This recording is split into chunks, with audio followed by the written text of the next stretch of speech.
Good evening, anywhere, everyone. Hello, and welcome to the Moving Past You radio show. I'm your host, Juanita Gaynor, and I definitely want to welcome you to tonight's show. Tonight's special because it's, of course, the day before Good Friday, and this is Holy Week, and this is just one of the most specialist weeks for me of the year. So I look forward to it every single year. I look forward to the whole Lent journey every single year because it gives me an opportunity to recenter myself, refocus on the things that God has for us. And with that being said, tonight's topic is betrayal, why it's necessary. And I know when you hear the title, I know many people have read it. Some people have already inboxed me and it was like, are you crazy? Like, betrayal is never necessary. Betrayal is hurtful. Betrayal is mean. Why is it necessary?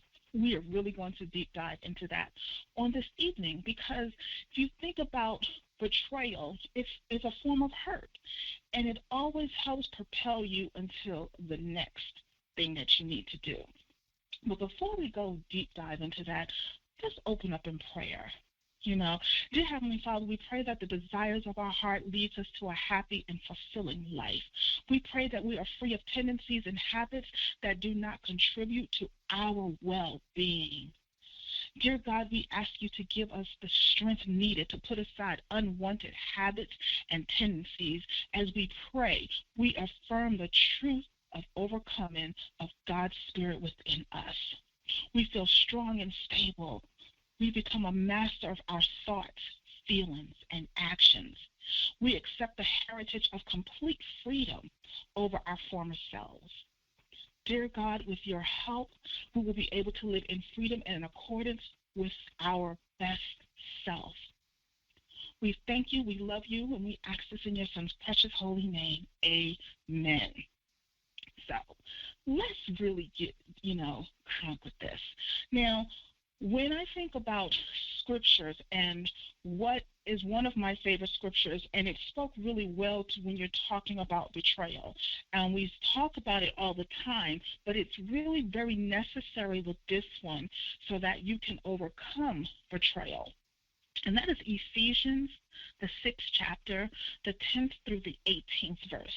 And I am going to be reading from the King James Version of this particular one. I prefer the King James Version for this chapter. But any chapter, the translation that you prefer, go with that. And it reads, "Finally, my brethren, be strong in the Lord and in the power of his might. Put on the whole armor of God, that ye may be able to stand against the wiles of the devil.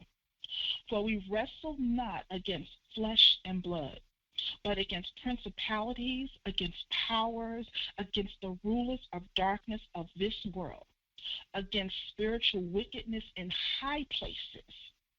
Wherefore take unto you the whole armor of God, that ye may be able to withstand the evil day, and having done all to stand. Stand therefore, having your loins girt about you with truth, and having on the blessed breastplate of righteousness, and your feet shod with the preparation of the gospel of peace. Above all, taking the shield of faith, wherewith ye shall be able to quench all the fiery darts of the wicked. And take the helmet of salvation and the sword of the Spirit, which is the word of God, praying always with prayer and supplication in the Spirit, and watching thereunto with all perseverance and supplication for all saints." When I read that, basically it's telling me you have to be fully armored up because they coming. No matter what you think, no matter how you feel, they are coming. So let's break down this word betrayal. The root word is betray. And I'm going to give you two biblical, definitions. I'm going to give you the one from the King James Version Bible Dictionary, and I'm going to give you the one from Merriam-Webster, which is the dictionary, of course, we all used in school. and we still use to this day. But I want you to really take into consideration what the Bible has to say about betrayal.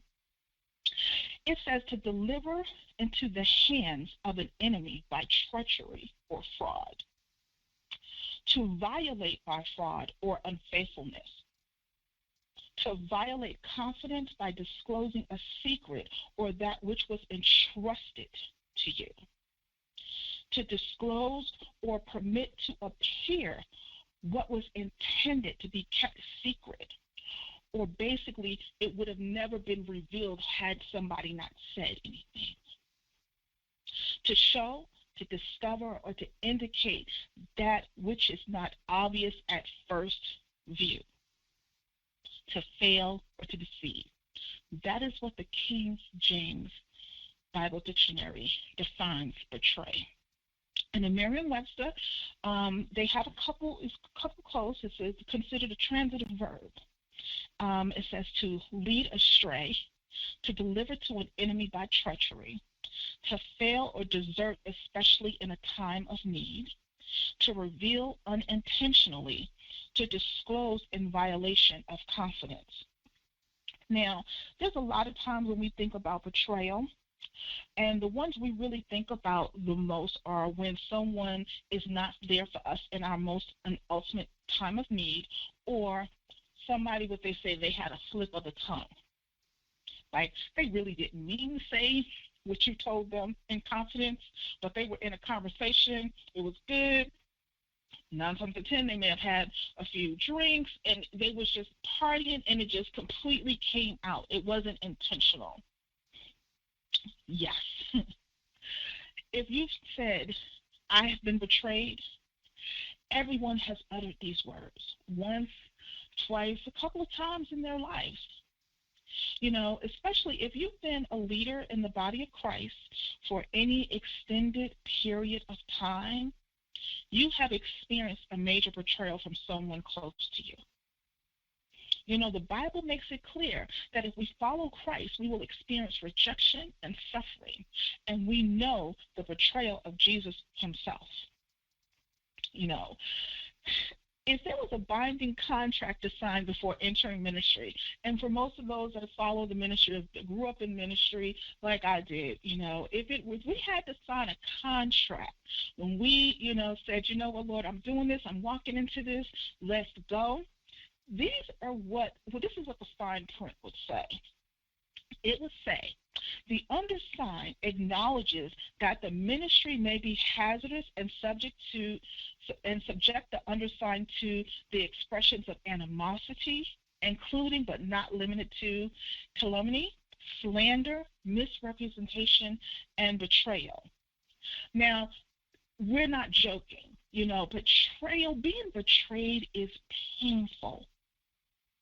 And many don't talk about it. What they do is they shut themselves off, and they just decide they're not going to trust anymore. They're not going to, you know, bring people close to them. They become an island unto themselves. They don't delegate. They don't grow because they don't trust anyone or anything, so they stay unto themselves.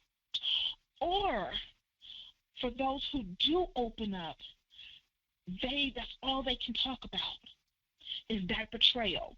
They may have made leaps and bounds with, you know, their business, their ministry, family, friends, but the only thing that drives them is that betrayal. You know, personal experience for me, you know, someone who, you know, I was close to, you know, and I trusted dearly, you know, just walked away. Didn't know why. Never made a mention of it. To this day, I don't know why. And it hurt me because it was like, this was somebody I thought who was really my friend. We was good. You know, what happened? But it was in that time of that pain and that suffering that I began to study more. I began to seek God more. I began to focus on what was necessary to move forward in my purpose. And then I began to understand something. The betrayal wasn't to just truly destroy me. It was to get my attention. because I was wrapped up in this person. I was wrapped up in this relationship.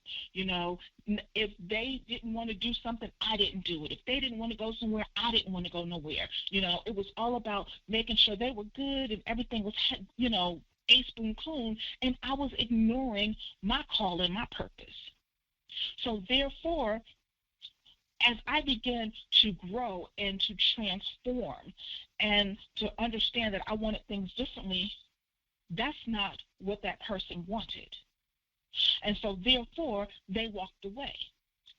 I thought it was just the biggest betrayal ever, because my thing is I did everything for you. Whatever you needed, I wrote checks, I paid bills, flew whenever you needed. That's what I was thinking. Because at that point in time, with the pain of it, it was like, how could you just do that to me? I thought we were good. I thought you was my friend. And it had nothing to do about being the friend. It had everything to do about getting my attention and getting me back on track, because I had gotten way off track. And it taught me to really, those were some times on my knees. Those were some times in prayer.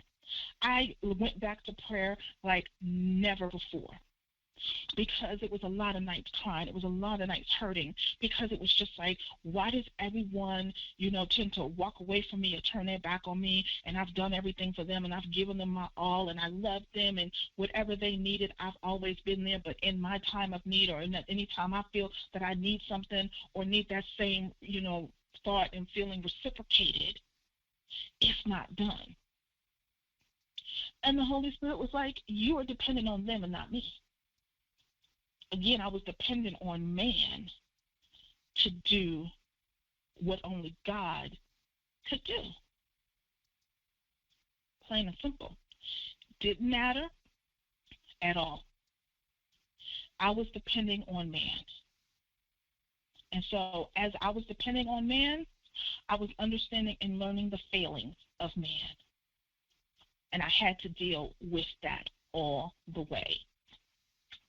Now, for some people, someone you trusted walk away from you, but see, they didn't go away silently. They left making a lot of noise, saying things about you that just simply weren't true. They called people and spoke lies and half-truths about you. They sent out mass emails. And at some point, they felt that everyone in the world would believe them. You felt that everyone in the world believed them, hated you, and ultimately wanted to see you fail. You know what Jesus said about loving your enemies, but it's hard. It's really hard, because the wound they left runs deep. It runs real deep. You see them or those influenced by them in public, and you want to just crawl into a hole and hide because it's so awkward, and you just don't want to talk to anyone about it. You isolate yourself. You convince yourself that you can never actually trust anyone again because of how bad it hurts. Maybe some of you are going through that right now. And yes, it hurts. And you need to know what? You're asking, how do I get past it? How do I get past it? And why is it something that happens consistently? And why do I even have to go through this if I'm a child of God and I'm a believer? Why do I have to go through this? But it's simple. Let's deal with how do you get past it and to move on to what God has called you to do.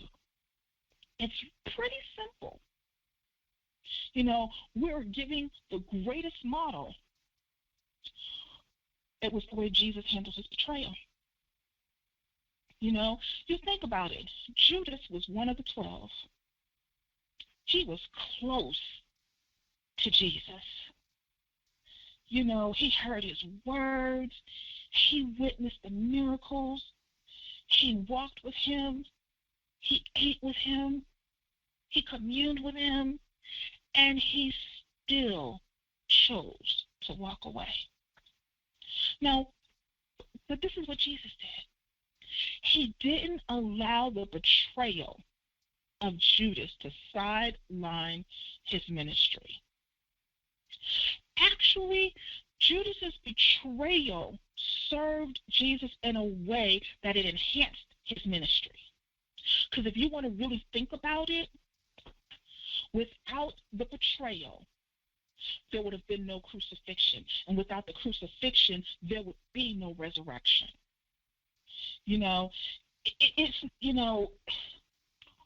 Sometimes betrayal has to happen because it pushes you to your greater self.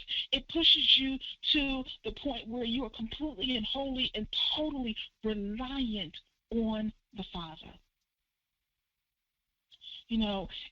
Isn't it just like God to use something the enemy meant to use to destroy us for his glory and our good? And while this has distracted you, it does not have to destroy you. What happens with us sometimes is we don't want to talk about it. And I'm not saying you talk about it to other people and the Joe Blow down the street or your girlfriend. You got to go and talk to God. You got to talk to the one who can actually do something about it, the one who can heal it, the one who can show you where you need to be, the one who can push you through that pain. Because it's a firing process. And all the impurities have to be burned off. And sometimes it could be people, places, or things. And so people always say, well, somebody who's betrayed me, they're so close. They were my friend. They were a family member. I'm going to be real honest with you, and I know a lot of people may not agree with me, but betrayal doesn't work with a complete stranger. Tell me a complete stranger that you didn't know from whatever that was able to successfully betray you and cut you to your core. I don't know any. Every person that has ever betrayed me has at some point spent time with me, ate with me, cried with me. There was an intimate connection at some point in time and over some, period of time. Suze, who I just met 2 days ago, can't betray me. The people who betray you are the ones that have gone through some things with you, may know some stuff about you. You've opened up and you've shared some things. And what the enemy does, again, we're mad at the person who betrayed us when we should be upset with the enemy. The enemy used that forethought. The enemy used that little opening that was in there so that they can walk in and he can do his dirty work. You ain't got, Mark, who's known you for 15 years, and what it is Mark, it's not that he's a bad person. It's not that he just doesn't, whatever, but he is okay and content in his life. And you are moving forward, and you are moving up, and you're doing things, and God is blessing you, and he is, you're on this path of, great things with the Lord. And because Mark is content, he's a little upset because he feels that you're going to leave him behind, when in actuality you probably are. So when that little twinge of, oh, he thinks he's better, why can't I go, and why can't whatever, the enemy feels and sees that, and he swoops right in. And so what the enemy does is once he swoops right in, she starts saying, well, yeah, he does think he's better than you. Yeah, he's going to leave you behind. Yeah, you should just go out there and just remember back in the day when y'all did A, B, C, and X, Y, Z? Yeah, he thinks he's better than you now, but, you got to help him remember where he came from. That's how the enemy works. When the enemy can have a pinhole. That's enough for him to get in and start talking to somebody and taking that small little insecurity they had and make it into something to try to use as a weapon against you. Now, please understand, and I've said this always, don't think because we're believers that we're never going to experience any of the weapons. They're going to be formed, They're going to be put into action. They are going to be heading to our place, but they're not going to prosper. They're not going to do what they were intended to do. And that's just it. So, yes, they're going to come. Yes, it's going to feel like you got 2.3 seconds before impact, and all of a sudden it just disappears. Because the Lord said, no weapon formed against you shall prosper. So the enemy is going to do everything he can, because in all actuality, he does not have the authority at all to kill you. So what he does is he uses other people to mess with you, to kill your dreams, to kill your hopes, to kill your aspirations, because he can't do it. Because if he kills you spiritually, you're already dead. You're just a shell. And that's what he wants to keep us. He wants to keep us as a shell. So that is how it happens. And then now you got Mark putting all your business out there, and you're looking at him like, really, dude? Like, I didn't know you felt that way. And he is just going on, and you're like, and now people who, are looking at you like, yeah, you think you better. That's what happens when you just try to be better than someone else. And that's hurtful, because you're thinking like, oh man, these people believe this. Or you get the crazy stares when you walking down the street or going into the grocery store. And it hurts, because that was your boy for almost 20 years. You would have never thought it. But it was necessary, because now what you're doing is you crying out to the Father. You're reading your word. You're asking for extra guidance to find out where it is that you missed that, or what did you miss, and how you need to move forward. Betrayal, for me, has been the best thing every time it's happened, because it's always elevated my spiritual life.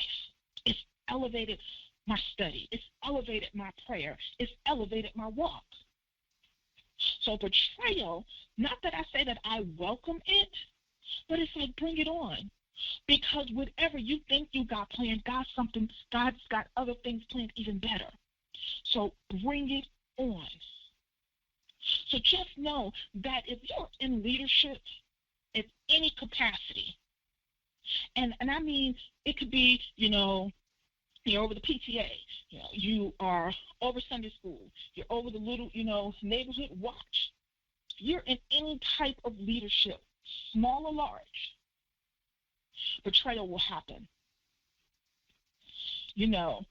But the leader who is defined by it will always wallow around in self-pity and defeat, while the one who is sharpened by it will allow God to use it to conform to his image and shape him into a better leader and a better friend and a better believer and a better co-worker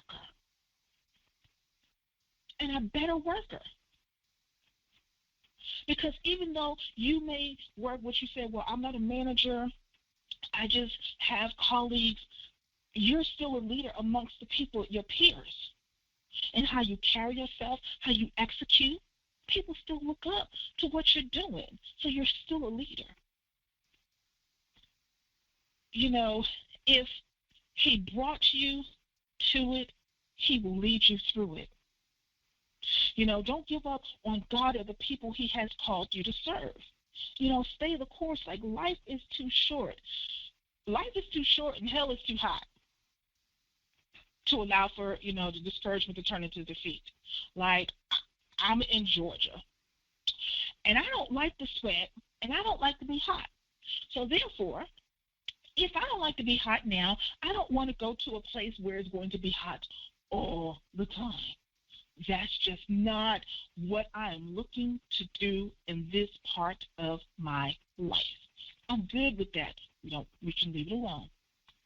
I'm perfectly happy with not having to be hot for the rest of life and eternity. I'm good. So therefore, that means I am going to allow it to sharpen me, to lift me, to take me into another direction, you know. And but now you're probably saying, listen, I get you, I understand it, but I'm hurt. I'm still hurt. And what am I supposed to do? How am I supposed to, feel? How do I get over this? I can't. I just cannot do it. Like, why can't I just get over it? What is it? What is the all-purpose plan? How should I move forward? Now, I'm going to be honest with you. There is various ways that you can do to get, deal with betrayal and move forward. Now I have a couple that has worked for me in my journey. And the first one is go ahead and grieve. Give yourself time to process and be honest about the pain. Don't pretend it didn't matter, because it does. Like, you was hurt by someone you trusted, someone you loved, someone you depended on, someone you thought had your back. And that's the problem. I think we don't really grieve situations. We sweep them under the rug. We tell each other, put on your big girl panties, put on your big girl drawers, and just deal with it. And the problem is that stuff festers because you just bottle it and shovel it down. And so now, instead of just one betrayal, you have 50 that you've just smothered and not really dealt with, until you get that one which you can't take it no more. And now people think you're crazy because you done snapped off on somebody. Give yourself time to process it. Really do. And this was something very important even for me, because I was the queen of filing it in my little, mental file cabinet. And I used to have this statement, when I think about it now, it was just like, okay, it probably was not the nicest thing to do. But in my street days, the back in the days, and a lot of my friends, and most of them are listening or they're here on a replay, they're going to be like, oh my gosh, she actually used to say that. This was my motto. It may not be tomorrow. It may not be a week from now. It may be 20 years from now, but I'm going to get you. And what I realized was, it was my way. Even though I claimed that I had, forgotten about it, I was still had it filed away in my mental file cabinet. And one day I had went back home. I went back to Boston to see my brother and my godson, just family and whatever, and friends. And we was in the old neighborhood, and me and my oldest godson's mother, we was just walking, the neighborhood, and this person who saw us walking, this person literally stopped and went and walked across the street to walk up the street.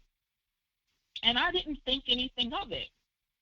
And so about a couple of days later, that same person ran into, my godson's mom and was like, how do you know her? Like, how, what's going on? And my girlfriend's like, that's my godson's, mom.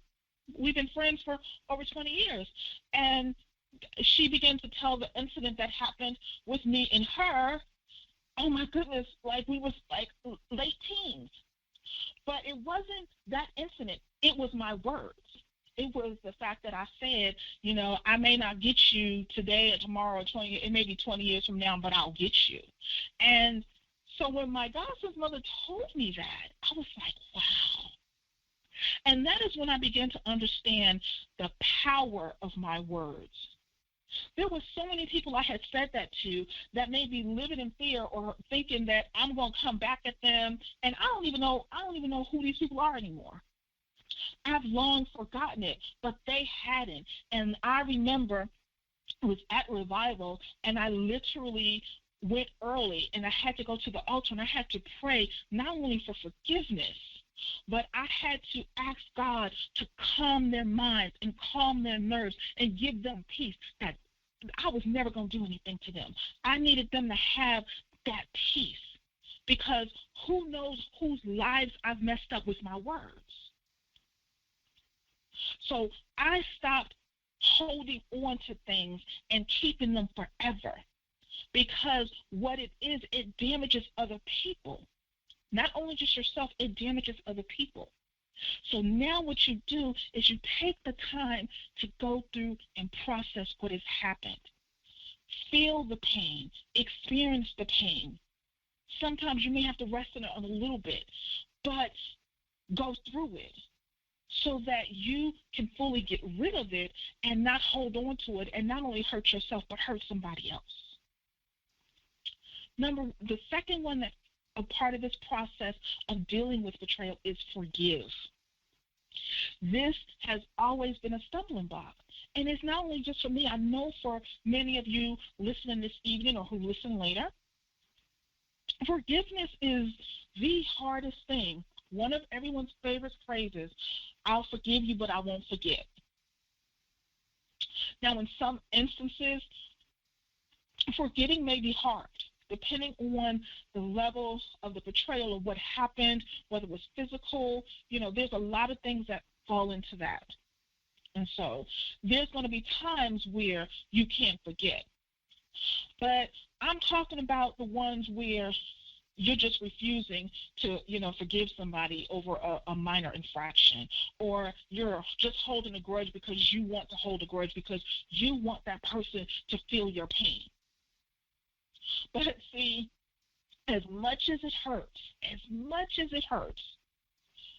refusing to forgive or holding a grudge is going to hurt you more than the person that betrayed you. Because the person that betrayed you has moved on.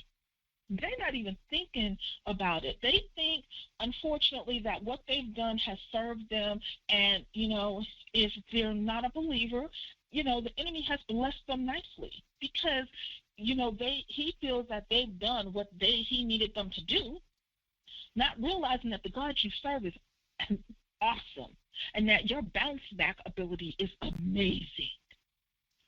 And then two, let me explain. If you're a believer, if you say you're a believer, it is not an option. It is a command of God. And that was when I realized, even for myself, that I couldn't be picky and choosy of who I forgave and why I forgave them. Because if I wanted the blessings and everything that God had for me, I had to obey everything he said I had to. Embrace and extend grace and let it go. Now, if there are realistic consequences, you can let those occur, but in your heart, let it go. And when I say realistic consequences, the betrayal may have been of top level secrets where, something happened and it caused devastation, whatever. And then, the law may get involved. There may be things that once that betrayal has happened, it set off a chain of events that you can't do anything about, and that there's consequences to the betrayer. You can't do anything about that. You let go and let that happen through its process. Forgiveness is a choice not dependent on the other person's response. And it is the most freeing decision you can make. Just in the last year, I have just decided that I'm forgiving people and there's no ifs or buts about it. I'm not dwelling on what they did to me in the past. I've just put it in, a sea of forgiveness. Now, understand, forgiveness doesn't mean that you allow somebody to just walk all over you and mistreat you. There is still called boundaries that you must have so that you can move forward. So you still have to put boundaries to protect yourself, but that doesn't mean that you can't forgive people. Now it may take you, time to do it, but the longer you delay, the more you are still held captive by the betrayal. And last Lent season, Lent 2018, when I fully was like, I'm not going to discuss it. I'm not even going to bring it up in conversation. I've said my piece. I've, made peace with it. I've forgiven them. I've asked God forgive me for holding on and harping on to it and just, blocking the blessings that he had for me. I was done. And it's opened so many doors, like immediately. Opportunities that came my way that I never thought about, because I made a conscious effort that I was going to do what he needed me to do no matter what, that I could no longer be selfish and not moving forward in the purpose that God had predestined for me, because someone needed me to do what I need to do. Someone needs to hear my testimony. Someone needs to see my walk. Someone needs to see how I've made it through things. So I can no longer just be like, I'm not going to do it. I'm going to stay in my little world and it's going to be okay. I had to forgive and forgive completely, not worrying about who, what, when, or where.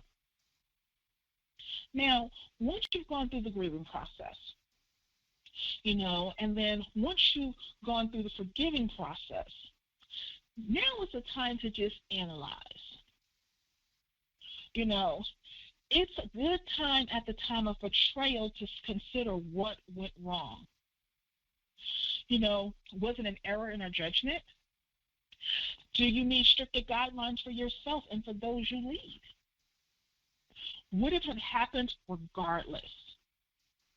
Like, you can't script morality, and you shouldn't attempt to, but you should use this chance as a healthy review of the parameters in which the betrayal occurred. Now, notice what I said, though. You have to go through the grieving process.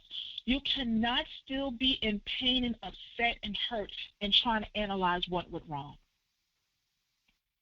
It's just like when you're in corporate America or at work or working on a project, you have what is called an after action report. It's basically a report that you give after an event or project has concluded. At least maybe the setup phase or, the execution phase has gone through. And you have been running it for maybe 30, 60, 90 days. How many days or time that you set for a proper review? You let the system run, you see what's going on, you see whatever. And then you sit down and review all those findings. And you have set criteria that you're asking these questions and how you can do things and what would have happened if we had pushed it back this time. That is what, when you're the same thing you're going to do when you're analyzing a betrayal or a hurt. Because what you want to do is really say, is this me just letting anybody and anything into my space? Or is it me, even though God told me not to bring this person on, I did it anyways? That's where it's considered an error in judgment. Or you may have had someone where you were good friends, but there's a separation between friends and business. Now, me personally, I have a strict no do business with family policy. And it's not, and some friends. And it's not because I don't love my friends, I love my family, but business Juanita is very different than cousin, friend, sister Juanita. And I'm not saying it's a difference in, how things are, but business Juanita is about business, and we're going to handle things accordingly, and there's rules and regulations and timelines and things that we need to adhere to. Now, friend Juanita, yeah, we can go out and, get lunch or whatever, but that's not going to happen during business hours, because during that time we're conducting business. And I realized that many people who know me personally, this may be only about 5% of my friends who we can work together. I know one, I'm not going to mention her name. I'll probably mention it next time after I get her permission, but we can be in a boardroom. I remember we were in a meeting. We had this blow by blow, and then people would call it a knockdown drag out. We were in the boardroom deciding what this event was going to do, how it was going to do. We was going at it. The meeting was adjourned. And we were like, okay, where are we going to eat? And everyone looked at us like, but y'all just was arguing in there. And she said it before me. He was like, that's business. Business, we respect each other when it comes to business, but it doesn't interfere with our friendship. And yes, you have certain people, and you have to recognize if, there can be a boundary like there. Because then not everyone can deal with that business side or that side that's, serious and strict. Some people think, well, because we're friends and because we're family, I should have leeway. And so therefore, sometimes you just can't mix the two, even though you would like to. So that's where you have the stricter guidelines. I know some people see some ministers and they say, oh my goodness, they're not accessible. We can't get to them. Why can't we all go out and whatever? They have to be strict about who is around them because they have to lead you. So therefore, they can't always be kiki and haha. You can't be over their house having dinner and, doing whatever. Because then when he gets up to lead you, you're going to sit there and say, well, shoot, he was up there drinking a glass of wine and he said a cuss word. You can't do that. So therefore, there has to be, boundaries. And even though we don't like boundaries, boundaries are necessary for our own well-being. So when you have things, when a betrayal happens, especially on a grand magnitude, analyze it. Analyze it. See what happened, what could have went wrong. And then sometimes you just have people that it doesn't matter what you would have done. You could have had everything in place. And sometimes you may have to accept that the betrayal had to happen because it needed to elevate you to another level that you would not have gone had this person still remained in the position in which they were in. Sometimes the betrayal may not be understood, but we are at the end of a point, and we have gotten comfortable there. And we like it there. And therefore, we're not doing anything further. Now, we keep asking God for the blessings, but we don't want to move further to get that because that's going to require a little bit more work and a little bit more accountability. But it also means that the person who you close to is not going to be able to go with you. So therefore, you remain in comfort world. And just sit there and you relish all of it. But you're not realizing that your call is so important and it's so great that he is not going to allow you to sit there and he is not going to allow them to distract you. Sometimes it has to happen because we won't move any other time. There is seasons for everything, and not everyone is meant to go for the lifetime. We tend to mess things up when we, feel that seasonal people are lifetime people, or we try to make seasonal people lifetime people. And we start giving them lifetime assignments. And we start giving them lifetime insights. We start giving them things that we wouldn't give a seasonal person. So that's why that betrayal hurts, because you decided that that was going to be a lifetime person, and God was like that was a seasonal person. And because you refused to get it, and I've done it several times. When he told me to walk away, I'm like, God, I want to try to make it work, and let's just do this. Let's go to counseling. Let's just see what happens. I'm going to give them one more chance. He's like, okay. And he'll let you try to figure it out. He's going to just sit there. And then one or two things are going to happen. You're going to ask him to do what he needs to do, and you're going to keep your hands off of it. Or If you have a purpose and you have to get to the next point for someone else to get to theirs, he is going to remove that person or situation from you. And he's going to do it in a way that you can't go back.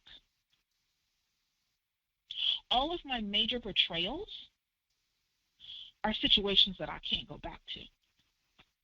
And it was because he had told me, this is not a lifetime situation.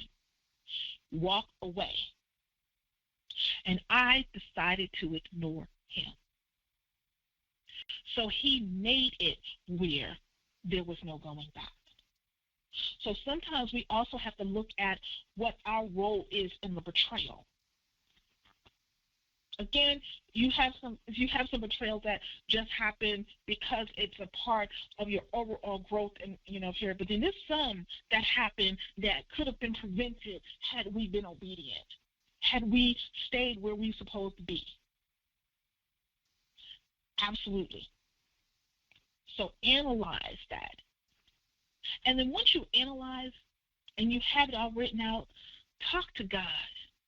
Ask him to direct you on the things. Even you may say, I don't see how I went wrong. Talk to God, because he's always going to lay it out for you. He's always going to be blunt and honest, and he's going to do it in love. He is going to do it in love. So always talk to him so you can get a full and clear understanding of what went wrong, how it went wrong, and how he's moving you forward. And then after you have grieved, after you've forgiven, and after you have analyzed the situation, you got to continue to move forward. Like, you can't allow the betrayal to distract you from the vision that you've been called to complete. But equally important, don't allow this time to build up walls where you never trust again, or unnecessary structure which burdens the rest of the team. And that's what I did, and he had to break those walls down, because you can't work in the ministry and be, the ministry and work it out and do all those things. You can't do everything. You have to delegate. You can't be like, oh, I'm going to be the receptionist. I'm going to be the bookkeeper. I am going to be the events planner. I am going to be the marketing person. I'm going to be the social media person, and I'm going to be my own assistant. No wonder you can't get anything done. So you have to break down those walls. I know for me, I'm like, shoot, I'm be looking for an assistant soon. And I remember there was a couple of years ago that I would have never said that, because I would never allow somebody to be that close to me, or to know that the intimate things I need to, they need to be able to work with me, because I was closed off because betrayal had consumed me. But see, what happens, what I will do is I will seek God before bringing that person into this world. Because whoever that is, God has to have a say on. God has to be in agreement with. Because I can't bring Susie and God wants Mary.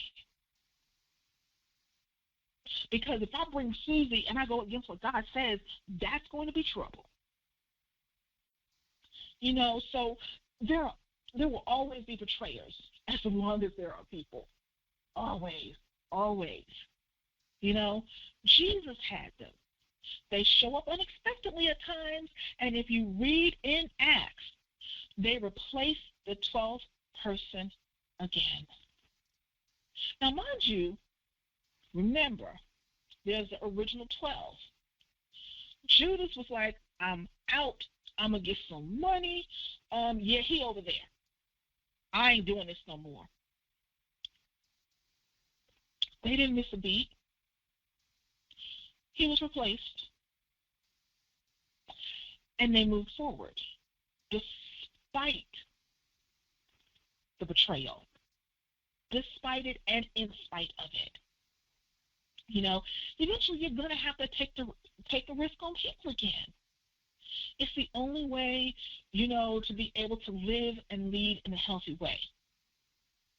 They'll come. The way we deal with them often determines the future quality of our leadership, our lives, our day-to-day. Because trust me, they're waiting. They're like, hey, what's going on? How you be? I'm doing good. What we got going on today? What? How can we stick? And some people, you do have some people be like, how can I stick a knife in your back today? What business of yours can I put out there today that will just get everything going? How can I infiltrate what you got going on to make me look better? It's there. But we have to follow Jesus' example, especially when he just kept going. And we talk about it to this day because without it, we wouldn't be having Holy Weeks. We wouldn't be talking about this is the Last Supper that they had before he was arrested. And then the next day he's going to be taken to trial and crucified, where he's going to die on the cross. And then on Easter Sunday, he arose to glory, meaning that death no longer had the hold that it had on us, that we were now free to commune with his Father, with him being the perfect covering of the blood. And then with the betrayal, even though his followers, even though the disciples were no longer going to see him again, they were able to see the glory and the benefit of the betrayal. And that is the most important thing, is seeing the overall glory in the betrayal. Because you may think now, like, how do I deal with this and what's going on? But a year from now, when you see where God has brought you and how you've elevated and how things that you didn't think would manifest has manifested, how you've grown, how you've learned to love in spite of, how you are just able to just move without worrying about what's going on and how it's going on. This, when you see the beauty and the glory and the betrayal, and it's not for the weak. We all are going to have to go through it. We all are going to have to go through it. But again, if you don't decide to put on that whole armor of God, if you don't decide that God is your end all and be all, and that he is the one that you need to seek and go to in confidence, in love, and allow him to cover you, it's going to happen. It's going to hit you, with like a ton of bricks. And think, you can't be surprised. You cannot be surprised. And let me tell you why. If you're doing what God needs you to do, and you're moving how God needs you to move, it should never come as a surprise. Because the enemy is always watching. He's lurking. And he's just waiting to see a point at which he can attack. Because he knows if you fully execute the vision, you can't be stopped. So he is going to do everything in his power to make sure you stop. Notice I didn't say be distracted, have issues. He wants you to stop. That is the enemy's ultimate goal, is to stop. And we can't do that because God's word can never return void. It has to happen. And then notice, and finally, think about God has a plan with the betrayal. You think about Joseph being betrayed by his brothers. They threw him into a pit and they sold him into slavery. He was falsely accused by the Egyptian slave master's wife and thrown into prison. However, God was with Joseph in prison and blessed him.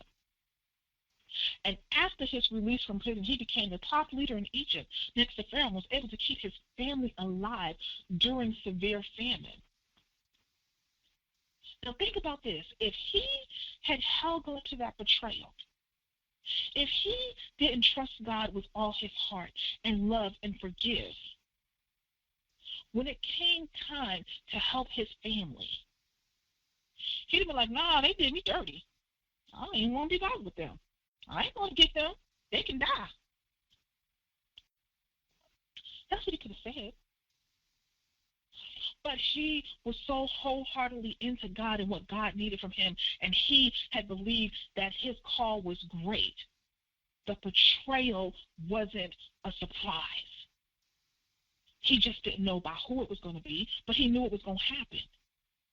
And he took that, once he was elevated to where he was elevated, he took that and knowing and saying, you know what, I can now help and make sure my family is good. I don't have to worry about it. So that's where the glory in the betrayal is. Because you begin to move beyond it. You still do it in spite of. You lead in spite of. You love in spite of. It doesn't matter what's going on in life.